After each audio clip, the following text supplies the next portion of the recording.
The valet line at Sterling Enterprises' annual gala stretched around the luxury hotel, but my brother Marcus didn't wait. He never did. His metallic gray Porsche screeched to a halt directly in front of me, music blaring. "Park it properly this time, Diana," he smirked, tossing his keys at my face. "No scratches like last year."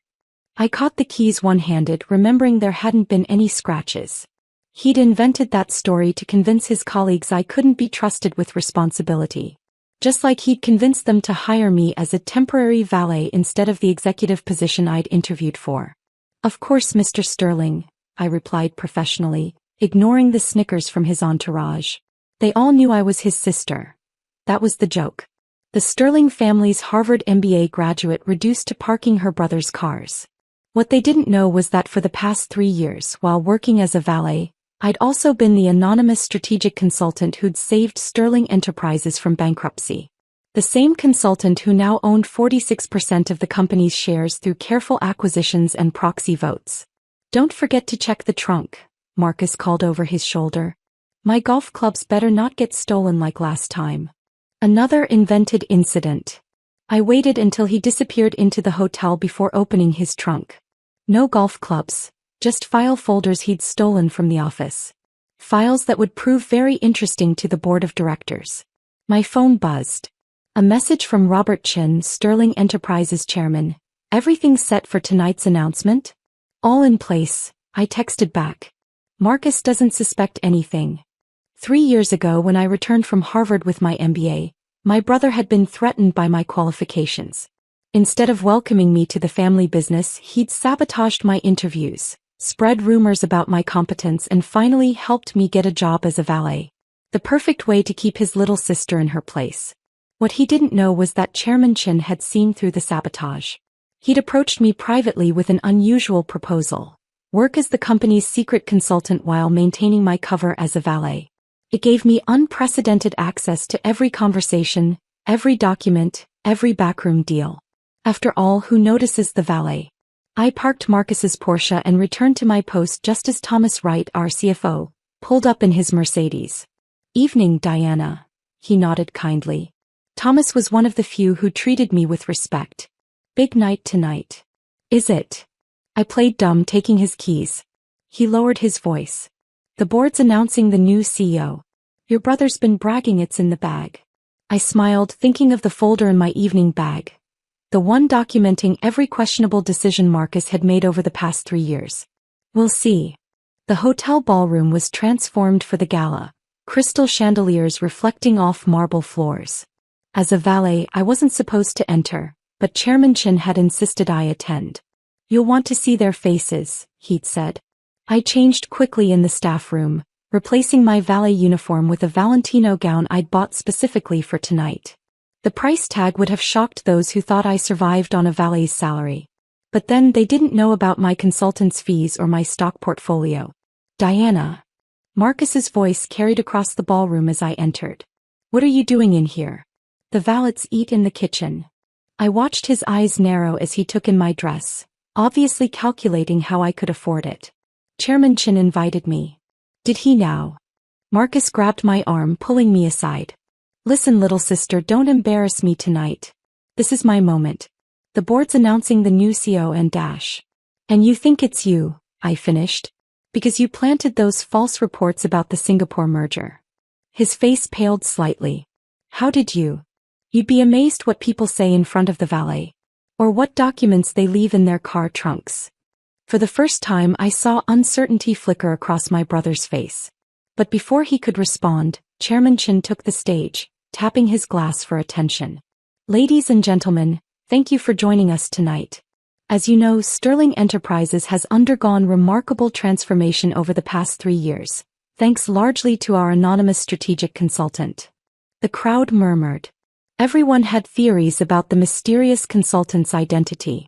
"Tonight," Chin continued, "we not only reveal our consultant's identity but also announce our new CEO." Marcus straightened his tie, already stepping forward. "But first," Chin smiled, "I believe our consultant has a presentation about the Singapore merger." I watched my brother's smirk fade as I walked toward the stage, pulling the damning folder from my evening bag. Sometimes the best revenge isn't just winning. It's letting them watch their own game fall apart. The ballroom fell silent as I took the podium, every eye fixed on the valet who dared to step into the spotlight. Marcus stood frozen, his face cycling through shock, confusion, and dawning horror as I opened the folder. "Good evening," I began, my voice carrying clearly through the room. "For those who only know me as the valet who parks your cars, allow me to properly introduce myself. Diana Sterling, Harvard MBA, and for the past 3 years, Sterling Enterprises strategic consultant." The projector screen behind me lit up with financial charts, ones I'd created during countless night shifts while supposedly watching cars. "Let's discuss the Singapore merger," I continued, watching Marcus's face grow paler. "Specifically, how certain parties attempted to manipulate board approval through falsified projections." I clicked through slides showing the real numbers, documents I'd photographed from Marcus's trunk, emails I'd recovered, conversations I'd overheard while parking cars for his conspirators. The proposed merger would have cost Sterling Enterprises $342 million in the first year alone, I revealed, highlighting the hidden costs Marcus had tried to bury. Fortunately, our intervention prevented this oversight. From the corner of my eye, I saw several board members glaring at Marcus, who was now tugging at his collar. "Diana," he stepped forward, voice strained, "clearly there's been a misunderstanding dash. Like the misunderstanding that got me hired as a valet?" I interrupted smoothly. "Or the misunderstanding about my Harvard credentials being fake. Those scratches you claimed I made on your car? The stolen golf clubs that never existed." The crowd whispered. Marcus's allies began stepping away from him, distancing themselves from the impending fallout. "While working as your valet," I addressed the room, "I've had unique access to conversations, documents, and decisions that shaped this company.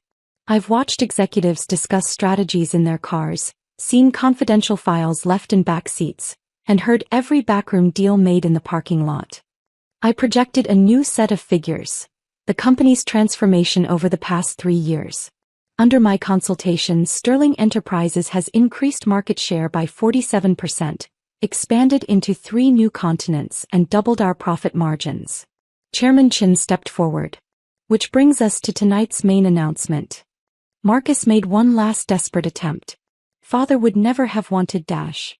"Actually," I cut in, producing our father's old journal, "he did. Page 127, written 2 months before his death. Diana sees what Marcus misses, the human element. She understands that true leadership isn't about power but responsibility." The journal had been in Marcus's office, hidden away where he thought no one would look. But valets have access everywhere, and late nights provided plenty of time for research. "Ladies and gentlemen," Chairman Chen's voice filled the room, "it gives me great pleasure to announce Sterling Enterprises' new Chief Executive Officer, Diana Sterling." The sound of Marcus's car keys hitting the marble floor echoed through the sudden silence. His jaw dropped as security quietly moved to flank him. "Furthermore," Chin continued, "given the evidence presented regarding the Singapore merger attempt, the board has voted to suspend Marcus Sterling pending further investigation." I watched my brother's world crumble as his allies turned their backs, his schemes unraveled, and his position evaporated. But this wasn't just about revenge. It was about responsibility. Sterling Enterprises was founded on innovation and integrity. I addressed the room. Values that got lost somewhere between power plays and profit margins. Starting tomorrow, we return to those principles. The applause started slowly, then built to a thunderous approval. Board members who'd once ignored me lined up to shake my hand. Executives who'd smirked at the valet now scrambled to pledge their loyalty. Marcus stood alone, his perfect suit suddenly seeming too tight, his confident smirk replaced by shocked defeat. As security prepared to escort him out, I walked over to him. "You forgot something," I said quietly, holding out his car keys. "Don't worry, I parked it properly. No scratches." His hand trembled as he took the keys. "How long have you been planning this?" "Planning? Succeeding despite your sabotage? 3 years, 2 months, and 14 days. Ever since you made sure I was hired as a valet instead of an executive." "The board won't accept this," he tried one last time. "They won't follow a parking attendant." I smiled, thinking of the voting shares I controlled, the allies I'd made, the respect I'd earned while he was busy playing power games. They already do, I replied. After all, I've been running this company for 3 years. You just didn't notice because you were too busy looking down on the valet. As security led him away, I turned back to face my company, because that's what it was now. I earned through patience, intelligence, and the willingness to park cars while building an empire. Chairman Chin appeared at my elbow. Ready for your first official board meeting as CEO? I glanced at my watch, the same one I'd worn while parking cars, but now it carried a different weight. Actually, I need to make a quick stop first. The next morning, I arrived early at Sterling Enterprises, not in a chauffeured car like most CEOs but driving myself. Old habits die hard, and 3 years of parking cars had taught me the value of understanding every aspect of your operation. The security guard who'd watched me park cars for years did a double take as I walked through the lobby wearing a tailored suit instead of a valet uniform. Miss Sterling. Madam Sue. It's still just Diana, George, I smiled, handing him a coffee, the same way I had every morning as a valet. How's your daughter's college applications going? This was what Marcus never understood. While he'd been building alliances in boardrooms, I'd been building relationships everywhere else. The security guards who knew every visitor, the maintenance staff who overheard every conversation, the cleaning crew who saw every discarded document. They'd been my eyes and ears for 3 years. My new office, previously Marcus's, needed work. The pretentious oil paintings would go, replaced by photographs of our employees. The locked cabinets that had hidden his schemes would become transparent glass. But first I had a meeting. The valet staff is here, my assistant announced. I'd requested my first meeting not with board members or executives, but with my former colleagues. 20 valets filed in, looking uncomfortable in the CEO's office. 3 years ago, I addressed them. I learned that sometimes the best view of a company comes from the ground up. You taught me that. I projected their new compensation package on the screen. Doubled salaries, full benefits, educational opportunities. Starting today, every valet at Sterling Enterprises has a path to management if they want it. Because sometimes the best leaders are the ones who understand both ends of the business. Next came the department heads, then the board members. Some tried to pretend they'd always supported me. Others admitted their mistakes and underestimating me. A few resigned rather than work under the former valet. I accepted their resignations with a smile, already knowing who would replace them. My phone buzzed constantly. Marcus, we need to talk. This is still our father's company. Mother. Darling, surely we can work something out with your brother. Industry news. Valet to CEO. Sterling Enterprises unprecedented leadership change. Chairman Chin. Board approval ratings at record high. You're already changing things. I ignored most messages, focusing instead on the transformation plans I'd developed during countless night shifts. Plans that would restore Sterling Enterprises to what my father had envisioned. A company built on innovation and integrity, not power plays and politics. Late that afternoon, I took a walk through the parking garage. Not as a valet this time, but as someone who understood its importance to our operation. The new valet manager, promoted from within, was implementing changes I'd dreamed up while parking cars. Miss Sterling, a familiar voice called. I turned to see Thomas Wright, our CFO, pulling in. Old habits. Just checking on improvements, I smiled. How's the market responding? Stocks up 12% since the announcement. Turns out investors like the idea of a CEO who understands every level of the business. I nodded, remembering all the conversations I'd overheard in this very spot. Executives discussing deals they thought were secret. Managers plotting moves they assumed were private. The parking garage had been my real business school. As I walked back to my office, I passed the wall where employee photos hung. A new section was being installed. From entry to executive, showing career paths from every level of the company. My valet ID photo would be the first one up. My assistant handed me a stack of messages as I sat down at my desk. On top was a note from Marcus's lawyer, demanding a meeting. Below it, a letter from Harvard Business School, asking me to give a guest lecture on unconventional paths to leadership. I set them aside and opened my father's journal again, reading his last entry. Success isn't about where you start, but how well you observe, learn, and grow from wherever you're planted. Diana understands this. I hope someday Marcus will too. Looking out over the city, I thought about transformation, not just of my position but of the company's culture. Under Marcus, status had been everything. Under me, capability would matter more than title. My phone buzzed with a message from the new valet manager. Your brother's here, demanding premium parking. Says he's still a Sterling. I smiled, typing back. Give him the standard rate in regular spot. Remind him that at Sterling Enterprises, everyone earns their place. Opening my laptop, I began drafting a company-wide memo. New mentorship program. Because every position matters, every voice counts, and everyone deserves a chance to grow.